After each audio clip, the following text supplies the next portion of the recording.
And good evening, everybody. Welcome to the latest edition of the African American Athlete live stream. I'm Ricky Hampton with my friend and frat brother, Michael Roberson, coming to you. Mike, we got a weekend edition going on.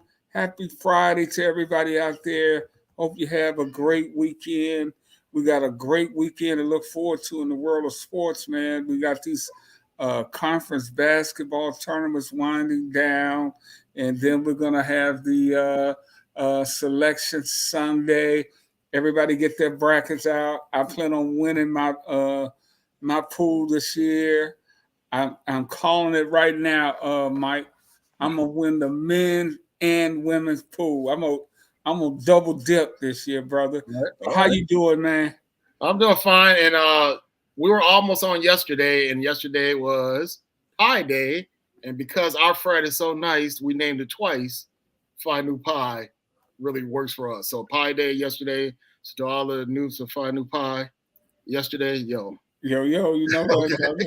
All right. But no, I'm doing fine. Yeah, for me, of course, I'm actually going to the Final Four in Cleveland. That's my old stomping ground. I first started covering the NBA in Cleveland. Well, actually, it's Richfield. So for you geographically in-depth people, that's like 20 miles south of Cleveland. So that's where they used to play at Richfield. So I used to cover the Cavs then back in the early 90s. Those are really good teams, but unfortunately the Bulls are in the way. And then, but then you won't think that if you listen to some of these idiots now tomorrow, I'm done with the 90s and the 90s was trash, all this ridiculous stuff. But anyway, I digress. But yeah, so I covered them, then also covered the Buffalo Bills during that time. So that was a pretty good time to be, covering games and being a journalist and all that. So for that Final Four is going to be good because you got Dawn Staley and them coming in there again. Wait a minute, you think so? Yeah. You already predicted them to make it to the Final Four?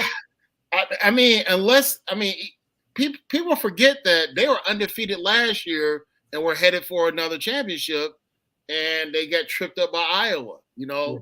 Caitlin went crazy, and then some of their shooters didn't make the open shots, so it kind of got ugly.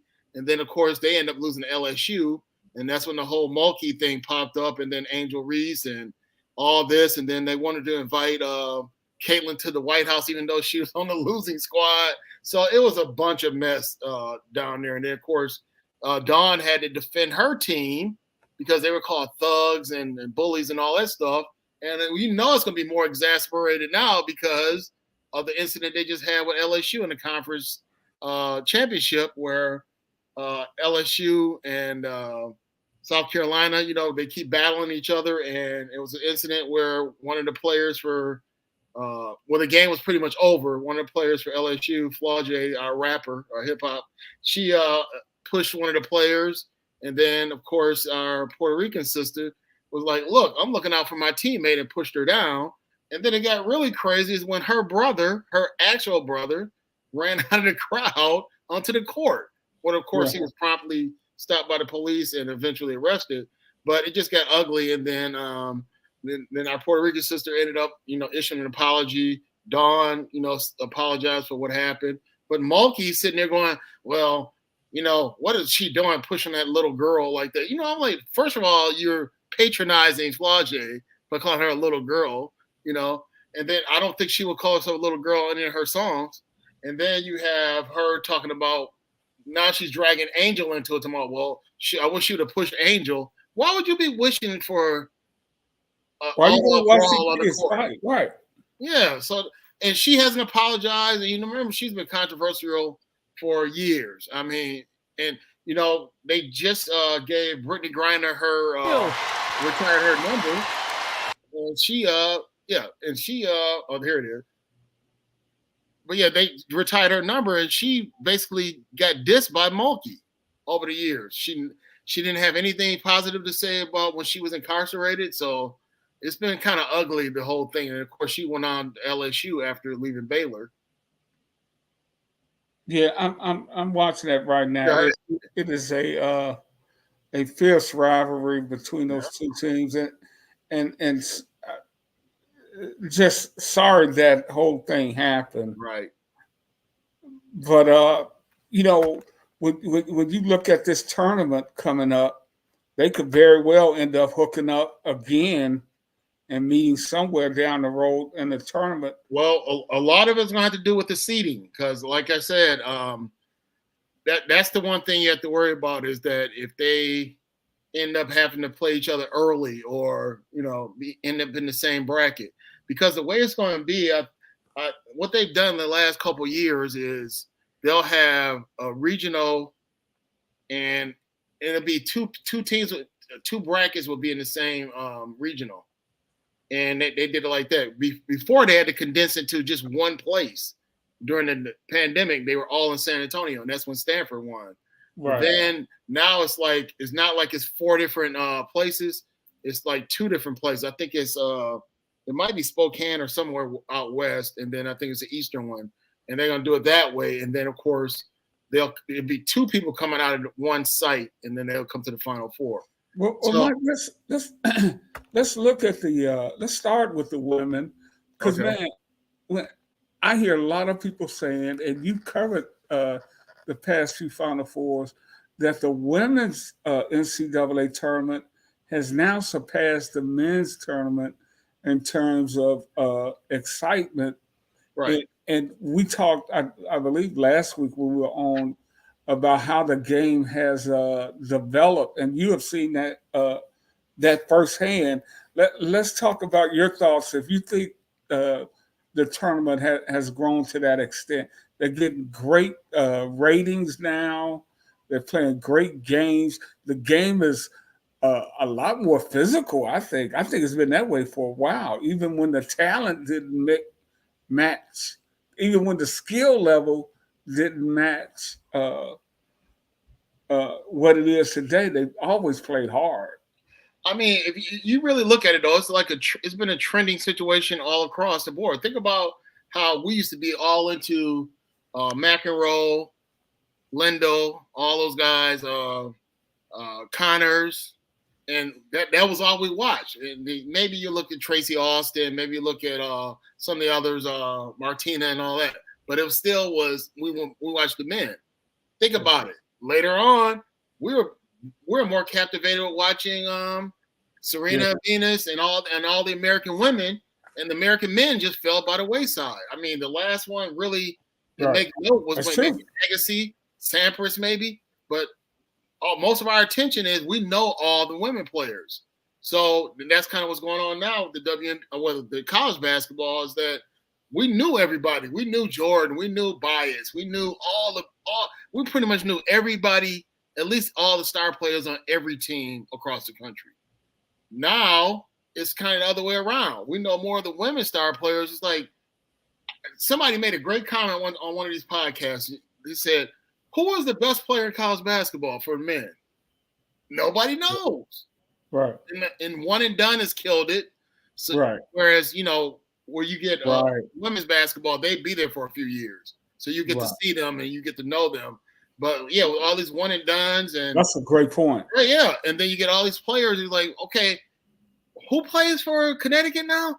Oh, how did they win the national championship? And Villanova took advantage of that. Villanova's got about 2 championships in the last, 10 years. And we didn't look at them as a factor except for that 85 upset against Georgetown. But besides that, we knew the star players, especially in the Big East. We knew the star players, Kansas. We knew the star players out west. Now it's hard to really say who was the best player. Maybe the guy at Purdue might be the best player in basketball, college basketball. He's the biggest, I'll tell you, man. Yeah, he's the biggest, right. I mean, but other than that, they're pretty anonymous, and that's part of the reason why. And you think about that, I think that's a great point. And when I was flying back from, I think, Minneapolis, I think Dawn them had just won. South Carolina won. But I was on the plane, North Carolina with Hubert Davis was winning at halftime. And I said, oh, wow. So, okay, I know Hubert Davis, I'm like, okay, it'd be cool to see him win it. By the time I landed, they said, oh, and look at the post-game interview with Hubert Davis. I was like, what happened? They ended up losing in the second half. And I said, I didn't know how the other team won. I was like, who's on this team?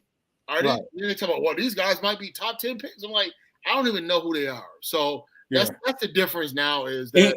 And another thing too, Mike, the impact of the foreign players also have come in, and they go straight to the NBA, but that one and done thing, and you got kids who will probably be starting in college, going straight to the G League, and now you got the elite. What is it? Elite. I know it's elite. Atlanta Elite or something like that. Yeah. Asar Thompson, the Thompson twins, who were both first-round draft picks. They would have been star players on the collegiate level. But I want to get into the tournament. I guess the number one team will be South Carolina. But are they as dominant as they've been? And you're right. They got tripped up last year by the Hawkeyes. Right. Then you got Juju out at USC. Yep. They're going to be dangerous. Of course, Caitlin Clark, she'll make that team dangerous. Texas, Stanford Cardinal, they're always good.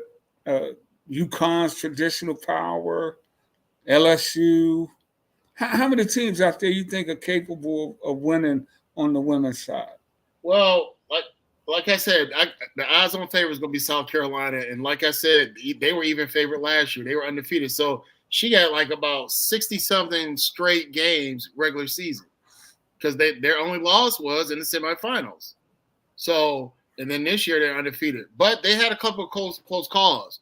They had a close call against Tennessee during the conference tournament, and they ended up drawing up a play where one of the post players got the ball at the three-point line, nobody around her, and she just nailed it, and that was the game. And I was like, wow. And then the LSU game, LSU does, fight against them, but she's had LSU's number.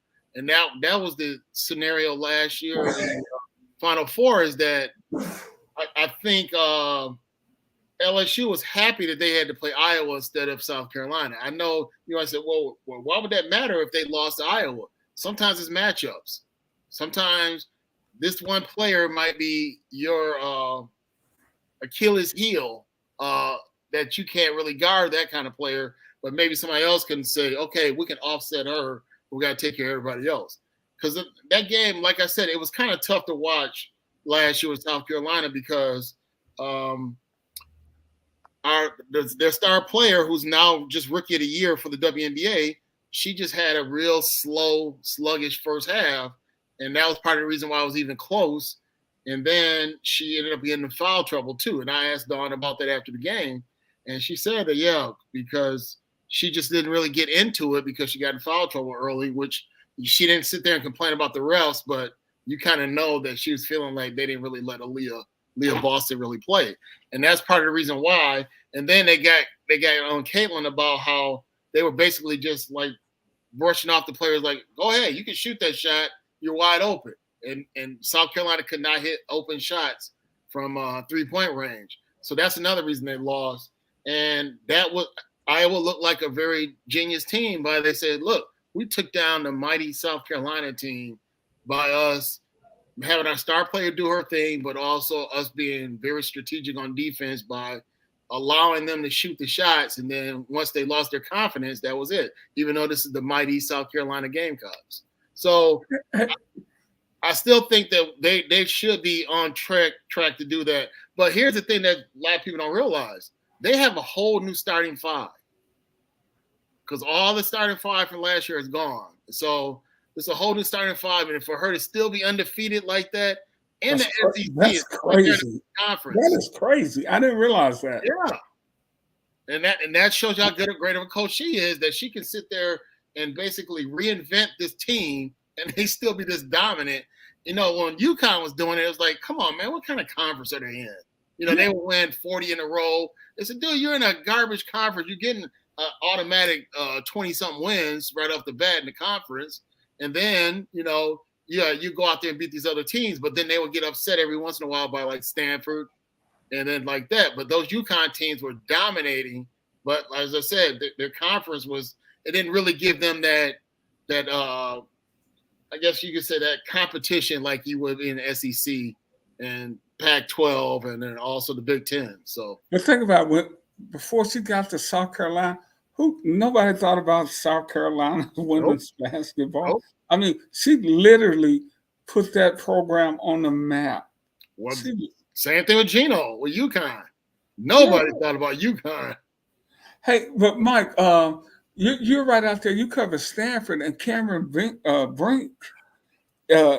decided says she's going to go on and go pro. Right. And here's the funny thing about it. She's done well with the NIL deals. Right, but here's the thing though. Now I was there for senior day, and then I asked her after the game, and it's actually on a reel, so you can see it on internet somewhere on a reel where I asked her about that. Yeah, you mentioned that you're trying to decide if you can come back because they got an extra year because of COVID. So a lot of players that play 4 years, they got a year in their bag if they wanted to stay. And then she's like Edie. Edie could come back. The big center for Purdue if he wanted to. He's going pro too. Though. Right, and you could have had Caitlin could have come back if she wanted to. Yeah. So, and my thing was what I said to her is that for you to sit there and even be thinking about coming back, I said think about this possibility. If you do come back and play, then you be right in line to be on that Bay Area team next year. You know they would want her to be their star player to start that Bay Area team, and her being a Bay Area star here for Stanford for these 4 years, and then would it be 5 years? But then that's what she was saying about that if this was the last time her being on that court, she really, feel good about that, and then she really was thankful for all the things that's happened here, and boom, boom, boom. So then she ended up deciding maybe a week later that she was going to leave. So she's projected to be number 2. And Caitlin's projected to be number 1. And of course, they're looking at Caitlin to be the Larry Bird of the WNBA. That she's going to bring all these people now, and I know a lot of people don't want to say it as, it's not. Come on, they think that if they get a big time white star in this WNBA, now all the money's going to come in. It's now all of a sudden now they're going to get fair pay and all that. Because they were talking about how, a lot of these star players would be better off staying in college because their NIL deals would be way better than the salary they're going to get in the WNBA. So I guess they're hoping that she would bring in all kind of people, maybe mainstream people that would say, okay, you know what? Usually I don't care about women's basketball, but this Caitlin makes me really want to go, and we're going to be season ticket holders. And they were talking about how a lot of tickets are being sold in Indiana. And here's the thing about it that's crazy. They got Aaliyah Boston last year, and she was Rookie of the Year. Remember, Aaliyah Boston was a Player of the Year last year. So to have 2 back-to-back Players of the Year, that team has to be good pretty soon. So it is I definitely feel you with South Carolina having to be the favorite. But is Stanford one of those teams that could challenge them? Well, that's the thing about Stanford. Stanford sometimes could look like they're awesome, and sometimes, they kind of puzzle me because they've been the top 5 team all year, but then they'll have a hiccup along the way. Like they lost to Gonzaga up there, then they lost to Colorado. Okay, then the Juju game was crazy because we weren't expecting that. Here they are. They were like number 3 in the country. And then all of a sudden Juju comes in there, and I'm like, okay, she had like 20-some points at halftime. I said, she keeps this up, she might get 50. I'm just saying that I didn't think a Stanford team would do that, but yeah, when she ended up with 51, I was like, wow, this is a great performance. And so then they end up playing each other for the conference championship because Stanford won their regular season conference title, but the conference championship, the one that gives you an automatic bid to the NCAA, they ended up beating them in double digits again. And this time, she only had 9 points. Juju only had 9 points. It was the others that went off. And I said, how do you guys lose to USC and Juju didn't even have 10 points? Right. So if you really break it down, in the 2 games, she averaged 30 points a game against them because 51 and 9, 60, then you average 30. But that is not really what the real story is. The one regular season game, she went ballistic, and then she was kind of mediocre in that game, but her teammates came through for her, and now USC is really looking like a really good team in this situation, and they'll probably be a number 1 seed. So you have 2 Pac-12 teams, number 1 seed in the last year of the Pac-12. In the last year. So now Juju's taking her stuff to the Big Ten. So you'll get a chance to see her when they play Michigan or Michigan State next year. That is nuts. Yeah. Now let's hop over to the men right quick. I'm gonna be honest. I hadn't watched a lot of the men this year. The game has. I mean, I see why people say the women's game is better right now. I mean, there's been a couple of guys I've enjoyed watching. The kid at the University of Tennessee, Doug Connett. It's been a fun player to watch, and I do watch Edie because we get so much Big Ten basketball here. And the thing about him, Mike, and I give the coach at Purdue credit because it works. They run a little high-low with Edie. He catches it at the high post. He's a really good passer. Mm-hmm. If he doesn't see a cutter, he'll kick it out back to the point, and then he'll curl down low and post. They'll kick it in there to him, and he does not shoot the ball beyond 3 feet. I mean, he shoots free throws, but he does not shoot field goals from beyond 3 feet. And I guess that's why NBA teams aren't excited about. Exactly. There you go. So unless he goes on a diatribe of shooting threes all over the summer, get himself where he can open up or shoot from the elbow and things like that, he's gonna become a dinosaur right away. Yeah, because he ain't gonna get that. He overpowers these guys. Right. Well, not only that, the centers are going to take him out to the 3-point line. So, look, you better come out here and guard me. Right. Then, of course, they can go around him after that. Or, if he says, I'm only going to come out this far. And remember how they exposed Gobert. Remember Gobert in the playoffs? Yeah. He was a non-existent figure when I think it was Phoenix or somebody just exposed him badly. He just looked horrible. He was useless in that series. Yeah, I think it was against Phoenix. Right. And he got traded right after that. Right. Yeah. Utah was like, you know what? Mitchell ended up leaving too. And Utah said, this is fool's gold with this guy, man. Exactly. And they traded him. But I say that about Edie. Clearly that he's not going to be able to operate like that in the NBA. But for what they're doing now in college, if his guys are hitting shots around them, they are going to be hard to beat because he is really he does what he does, and they run their stuff very well. I'll give you another team that's been in the top 5 throughout the year. We just talked about them earlier when I talked about how they were in the championship and lost it. North Carolina. And the reason why I keep an eye on North Carolina, one of their newest additions was here at Stanford last year, Harrison Ingram. So I'm keeping an eye on him and say, okay, let's see if was that a strategic and a good move by him. Because I thought he was going to go to Texas, because remember, Texas got a new coach, a brother, and they actually did pretty well last year because the other coach got fired, Coach Beard, because of some alleged domestic dalliances or violence or whatever. So he took over last year and they actually did pretty well, made the tournament. So I thought Harrison, if he was going to go into the portal, he'd go back home to Texas. Because I remember Coach Beer was saying that he wish he would have had him, but Stanford's a great school. I can't fight against somebody wanting to go to Stanford because they're going to get a great education. But then the next thing I know, he's in the portal. He's in North Carolina. So North Carolina's doing well, and they won their tournament. They kicked Duke's butt most of the year. I think they only had a couple hiccups. I think they lost to Georgia Tech. Isn't that Damon Stoudemire coaching there? I think Damon Stoudemire is coaching there.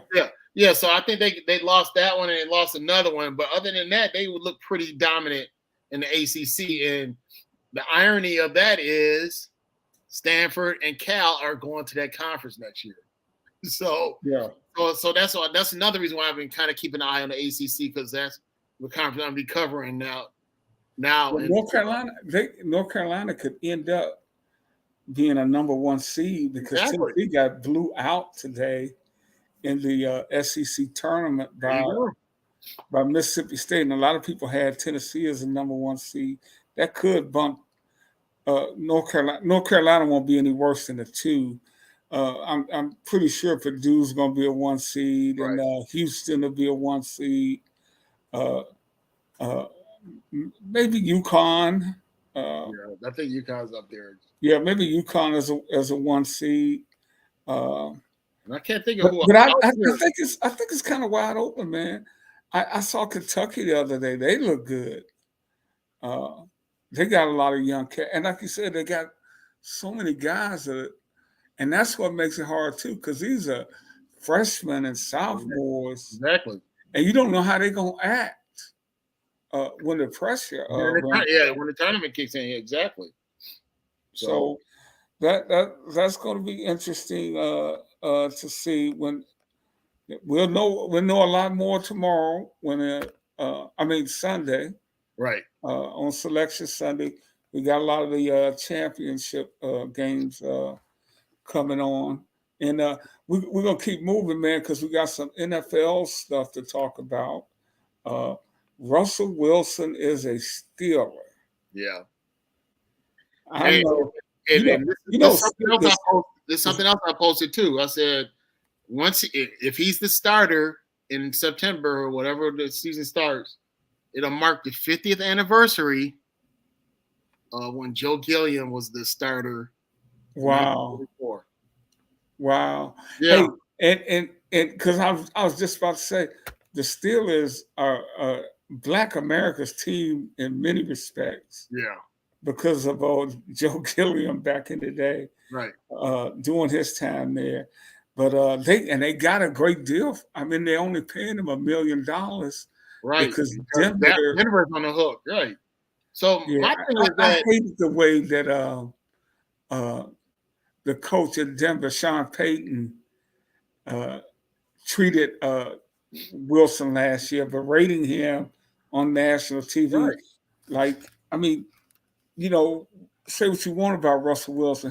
He's a Super Bowl winning quarterback, been an all-star quarterback, a Pro Bowl quarterback. I mean, a veteran of 12 years, man. You don't talk to a guy like that. Well, and that's the thing that basically Denver said, you know what? We think you're such a great coach that we'll let you disrespect this player that we thought was going to bring us to the promised land, but we chose you over him. It was almost like when they let Shaq just jettison it out of LA because they wanted Kobe to take over. And it's like, okay, then it looked ugly for a few years until Paul Gasol got out there. But that's the choice they made. And everybody's like, why are they treating Shaq this way? Shaq is the reason why they won those 3 championships. Yeah. But they just basically say, okay, see you later, get out of here. And then he wins in Miami. So it looked like, okay, that was a ridiculous deal. But like I said, everything changed when Paul Gasol got out there in that trade that some people say, come on, man, that was not fair. What did Jerry West have to do with that? What was the deal there? Because all they did was unloaded Kwame Brown, which they didn't use at all, and everybody was talking about how he was basically a waste of time. And of course, now he's on his revenge tour on podcasts by going after everybody, especially Gilbert Arenas. And then, they end up getting a guy that was a 2010 player, rookie of the year. People forget that Paul Gasol is rookie of the year. So they got that guy, and then they go to 3 straight finals as soon as he gets there. So that changed the whole fortunes of the Lakers, that second edition of them, because that first edition, it was all Shaq. It was Shaq. And the thing with Russell Wilson last year, he threw 26 touchdowns and 8 interceptions. Well, So once again, it was a situation where they said we think Sean, think about two coaches that basically dissed two young. Well, you can't say Russell's young, but two black quarterbacks that basically were treated like trash last year. And that's Trey. And then, of course, everybody's talking about, well, Shanahan is such a great coach. He's a genius. Hasn't won any Super Bowl and even lost as a coordinator on his own volition. But we keep calling about how great he is and how he does everything right. And look at this magic touch he's doing Purdy. And then you get Sean Payton, where the only reason he has a Super Bowl, other than that, he always disappointed in the playoffs, right? Only way he got a Super Bowl is that the Vikings got 12 men on the field penalty that took them from a game-winning field goal to going back and being out of field goal range, and Brett Favre throws interception. That's how close they were to not making it to the Super Bowl. And the Vikings were on the verge of going, but then they got that penalty, and it changed everything. So then he gets to the Super Bowl, and then Dungy's not coaching. It's our Fry brothers coaching, and they do that onside kick that Hank Baskett couldn't grab. And then I think Peyton Manning has some kind of fluky turnover. So those two magical moments is the only reason he has a Super Bowl. And they're acting like he's Bill Walsh or even Belichick, who now people are now saying, well, Belichick's not really that good. He's overrated. So this shows you how fickle people are, and then how they'll give someone that hasn't won anything more credit than somebody's won, multiple Super Bowls. Oh, and by the way, Mike, we got to acknowledge this. Aaron Donald announced his retirement today. Oh, wow. The great dominating defensive tackle for the well, definitely a Hall of Famer, but and he got that Super Bowl under his belt. So I know a lot of players for the Los Angeles Rams. They want to retire with at least a Super Bowl win. So I'm sure he feels at ease now that he can retire, probably be considered one of the top 5 greatest defensive players, and especially on the line. And then also and the thing about Donald, Mike, he's not a big guy. I mean, he's a big guy, but you know what I mean? NFL normal standards, right? Right. In terms of NFL, he was not a big guy, but the dude was super quick, super strong, and super agile. And he was getting 17, 18 sacks from the tackle position, man. Yeah. So he will be a first ballot Hall of Famer and a good brother too, class act, man, from Pittsburgh. But the thing about the Hall of Fame now, it's gotten so ridiculous now because they're using analytics and all kind of other stuff now, whereas it used to be, the eye test and then also the statistical stuff. But now it's like, some players, because they might have had some type of disagreement with the media, they get jerked around when that they were automatic first ballot of Hall of Famers, and they get jerked around like a TO. But then you get other players like, wait a minute, how's he in the Hall of Fame when I don't remember anything magical when he played, but he was such a great guy at the media, and But Mike, that's been going on throughout sports. Dave Parker. What you can't tell me Dave Parker. But I'm talking about how they're letting some of these guys in though that are just mediocre. I've seen some players. I was like, come on, you weren't multiple MVP, you weren't like a batting champion, you weren't a home run leader. What did you do that made you say you're in the Hall of Fame where you get somebody like a Dave Parker that's MVP, batting crown champion, RBI champion? Should have had 3,000 hits, but the injuries kind of kept him from that. But he was at 2,900 maybe. So, and then of course they used to have it where it's a certain criteria you had to hit. 3,000 RBIs, maybe about 300 home runs and things like that. It used to be a criteria, but now, like I said, I see guys where it's like, this dude was a punch and Judy hitter. How is he in the Hall of Fame? But not only that, you talk about the eye test. What about the arm Parker had? There you go. 5-tool player. Yeah. What about the arm? I I know. mean, But there's no analytic for the guys. Oh, I ain't gonna try to run down here because that guy's out there. but here's the other thing. Just like how they're keeping Barry Bonds out, which we know is ridiculous. Oh They're man. gonna always associate Yeah. Dave Parker with the cocaine. Yeah. That whole thing. Maybe is Keith Hernandez in, because I think Keith Hernandez was tied up in there, so that might be the reason why. Let me see. I don't know if he's in or not, but I'm gonna try to click that right quick as you but go he was ahead. around that time, because matter of fact, he and Willie Stargell tied for the MVP in '79. Dave had won it in '78, so I was upset that he didn't win back to back. But he was the All-Star MVP in '79. So No, he's not in. right, that's what I'm saying, and I think that'll be that. But remember, he's doing commercials. He did a commercial with Walt Frazier about what the gray beard situation. Yeah. And then he was on I think Friends or maybe Seinfeld or something like that. So sometimes people get in because they become like media darlings afterwards. Like they become these announcers or analysts. I mean, look at Grant Hill and Tracy McGrady. So, and I hate to go across different sports, but think about it. All we kept hearing about those two players was, man, if they didn't get hurt, all of a sudden they're on TNT and all that, and every show comes on, Chris Webber and all them guys said, yeah, this guy right here should be in the Hall of Fame. This guy should be in the Hall of Fame. Next thing I know, they're both in the Hall of Fame. That's I thought they didn't have the criteria to get in there because they missed all these games, or, like Grant, I think averaged maybe about 15 a game, and no real significant playoff moments. Didn't win anything. So I'm like, what? But then you get Mark Aguirre and Big Dog, 20-point scorers their entire career, player of the year in college. So if you want to say, well, we got to go back to college too. So you got player of the year in college, number 1 pick overall, both got championships, and both ended up with a 20-point scoring average, which is usually a certain plateau. They say you were a star player if your career average was over 20 points a game.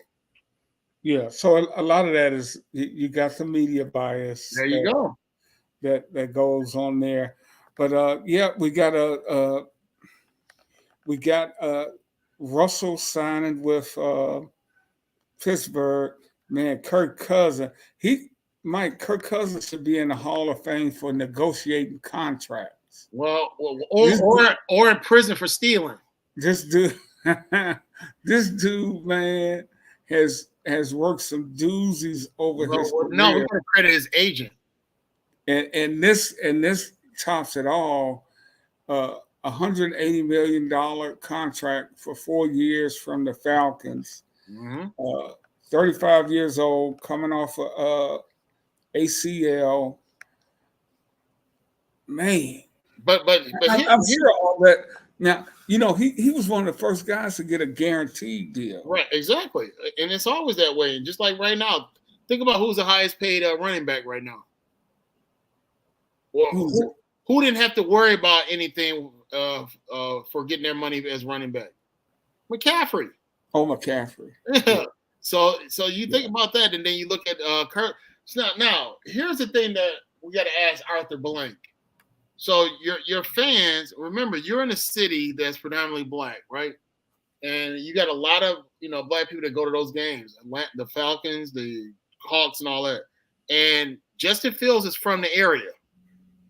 And everybody was hoping that Justin Fields would be coming down there, but you go get Kirk Cousins, who, like we said, has been like a hero in his contracts. But what significant moment has he had in football? I think, didn't the Vikings underachieve? Yeah. And then that's what people say about him. Yeah. Yeah. He signed for $180 million. The money that's being paid out, but we gotta keep in mind all these contracts aren't guaranteed like they are in the NBA. Well, but they do throw in those caveats for the quarterbacks that at least this portion of it is guaranteed. So right. We can't say the amount. It could always be kind of cut up, or they can either get cut, like we saw with Russell. So that's a situation where you got to ask yourself, are you reading the room? Arthur Blank, are you reading the room about, okay, now are we just, you going by safety? Like, all right, well, you can't go wrong if you get someone like Kirk Cousins, because my fan base, that the season ticket holders, they won't be upset because we got a player that's safe. I won't have a situation where, a certain type of crowd doesn't want to see this guy, out there as a starter. Because believe it or not, as popular as Michael Vick was, I'm sure there's a lot of fans that didn't like him out there. They said, oh, well, he's not a real quarterback. He's just a runner. He's not a real quarterback. He's a running back as a quarterback. So I'm sure a lot of people will say that about him. So, of course, you go for the traditional quarterback, which would be Kirk Cousins.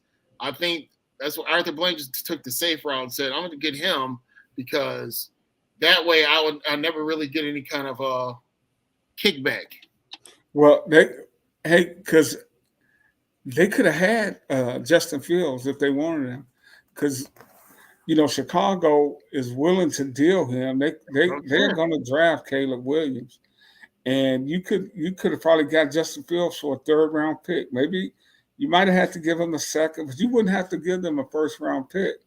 And he's 11 years younger than Kirk Cousins. You probably could get away with not getting $180 million too. Right. Right. He's definitely going to have to give $180 million. It's a 2nd contract, because you could always say, hey man, you don't have the numbers, but we're doing you a favor. You get to come back home, you get to play in front of your family and all that stuff. But you have to give us the hometown discount. You have to say, hey. And he's a talented player. I mean, he is still kind of raw. I get that. I guess they wanted a guy that we know. I mean, Cousins will be able to operate what they do offensively, but what he is. If you take Justin Fields, he might blow up, become a superstar, or maybe he'll stay where he is. Well, you know what? Somebody made a funny comment. I forgot who it was, but he said, okay, you signed Kirk Cousins for this amount of money. And then my question is, why did you get rid of Matt Ryan? And I said, that's a good point. Because that's basically what we're saying with Kirk Cousins coming in. That's Matt Ryan. And Matt Ryan, under Shanahan, had a great year. The MVP and all that stuff. And he looked like he was ascending to great heights. But then over the years, he just kind of went back down to mediocrity. And then they eventually got rid of him. And then now this is your best splash right here. So and man, coming off that ACL at 35, I mean, Cousins, he doesn't move around much anyway. Right. So now what is it going to be? Oh, but you know what, before we got to get out of here, I forgot, man, before we left college basketball, we had some coaching changes that we got to address. I hate to go back to basketball, but we had Jerry Stackhouse at Vanderbilt University, the first black head coach in Vanderbilt history, fired. Juwan Howard, former Fab Five legend at the University of Michigan, was fired.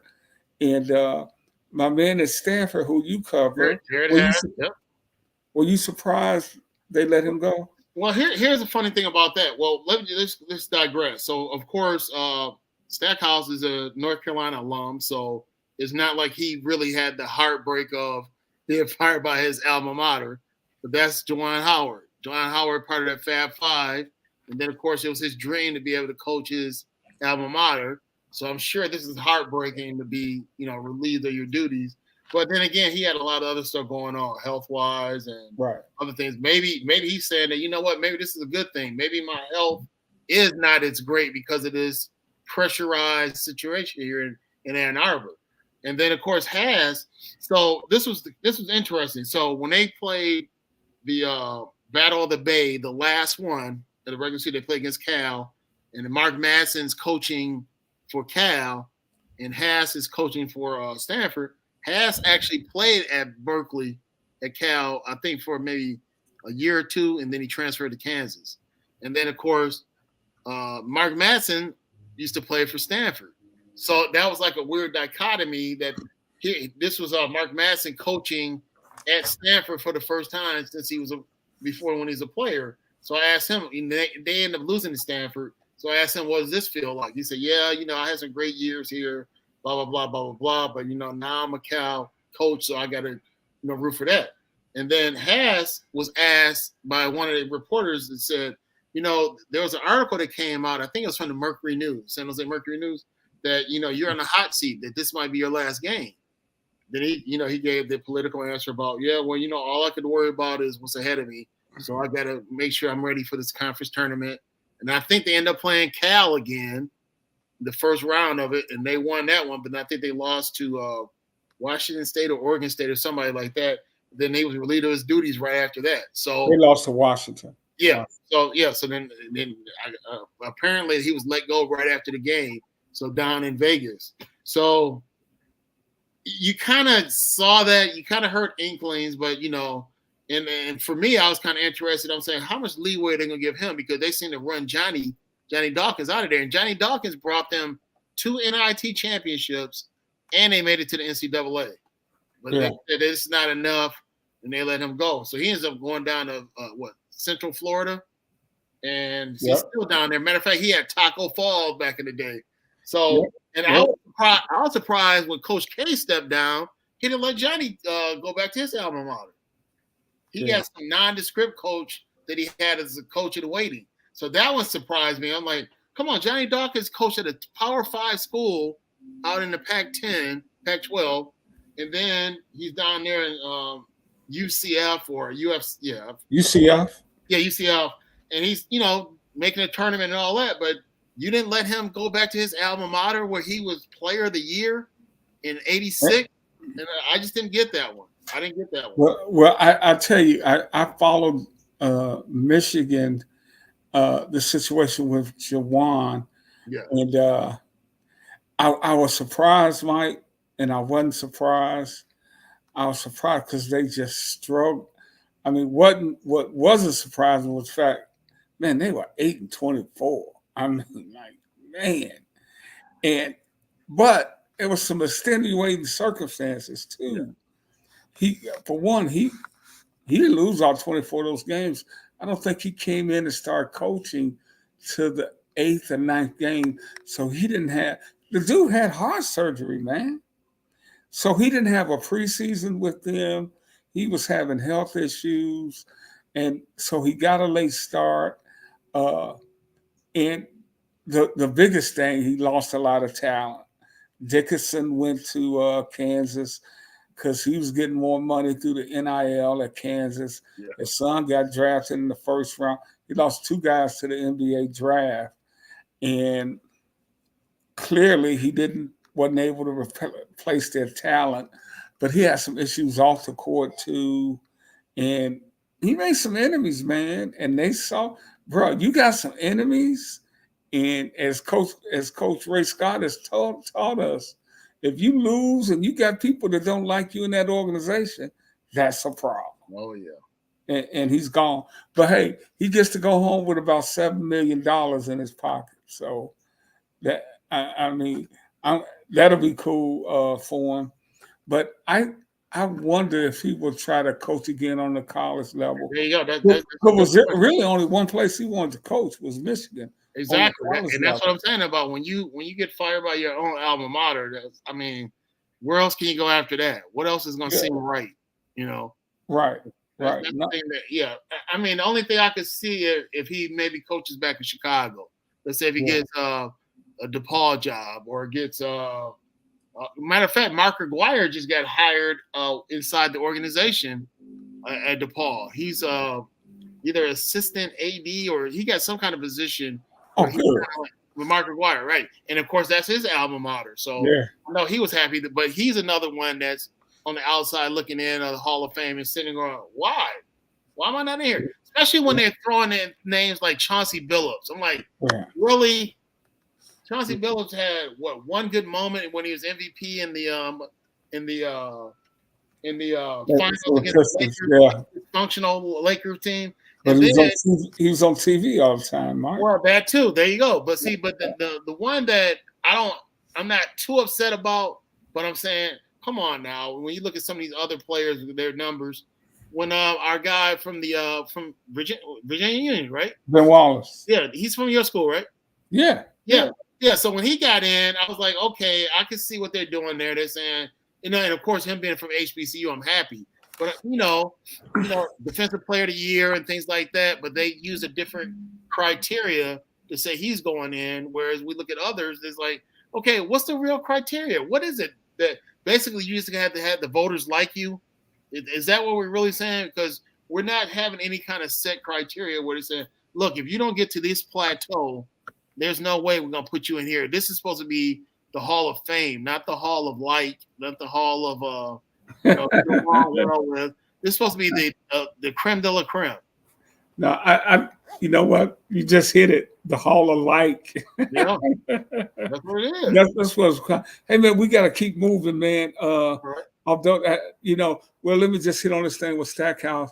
The main problem with Stackhouse being at Vanderbilt is that he was at Vanderbilt. I mean, they just. Well, here's the funny thing: when you and I were covering at that time, remember CM Newton was their coach, right? And I think he like come down from Kentucky or he was at Alabama. Yeah, okay, Alabama. CM was the first guy to start 5 black guys at Alabama back in the 70s. Wow. Yeah. And when he came to, and here's the funny thing about this, and I actually, Carolyn Peck, I talked to her. I talked to her at the Final Four last year in Dallas, and I said to her, I said, "You won't." I said, "Here's a little food for thought here, or a little fun fact."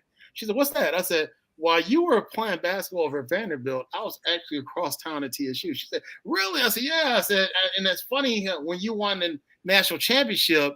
And they mentioned you played at Vanderbilt. I was like, wait a minute.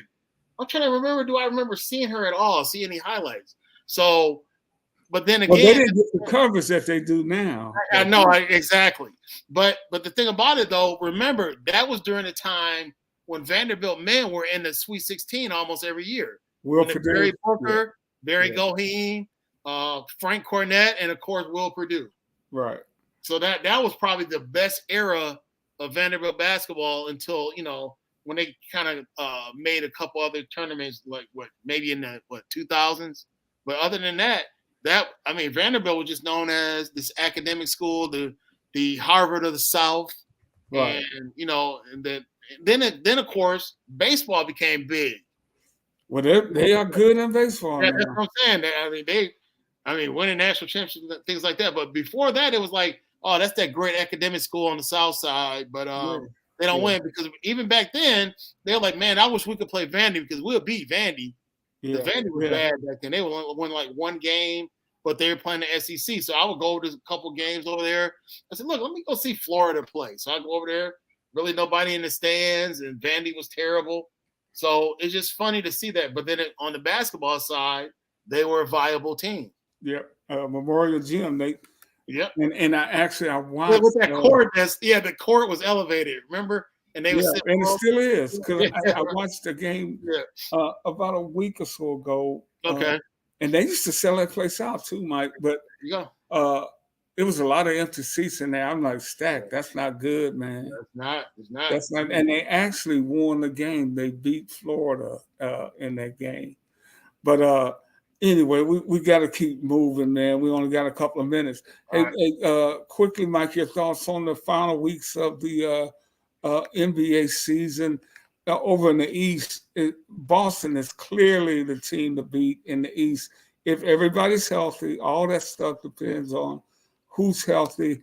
But I think the West is wide open. I think anybody from I don't think Golden State, but I think the Lakers are in play. I think the Clippers are in play. I think Minnesota, Denver, of course, is in play. Oklahoma City. I don't know about Oklahoma City and Minnesota because we just hadn't seen them there.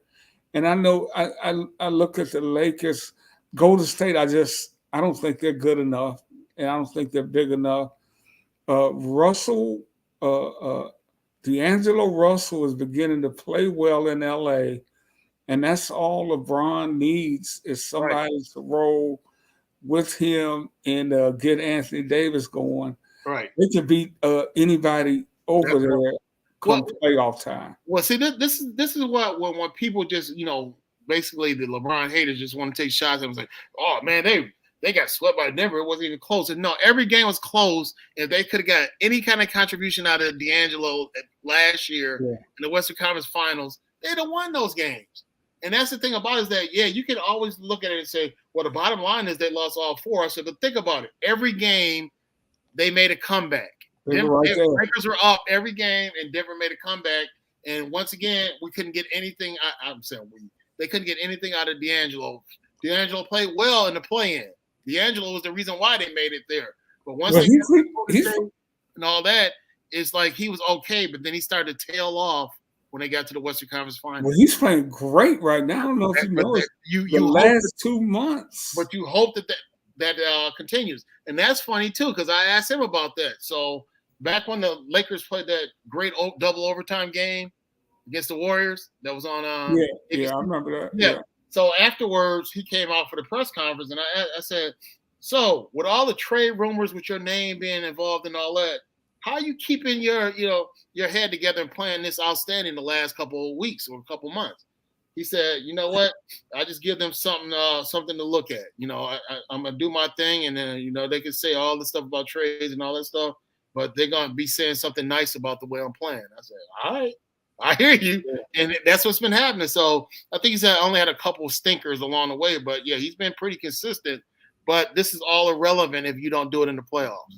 Yeah. We've seen too many players that, that James Harden is a prime example that look awesome during the regular season, but then they find ways to stinkers. And that's why I think it's wide open, man. That's why I think that West is wide open, because it's not many teams you really trust going.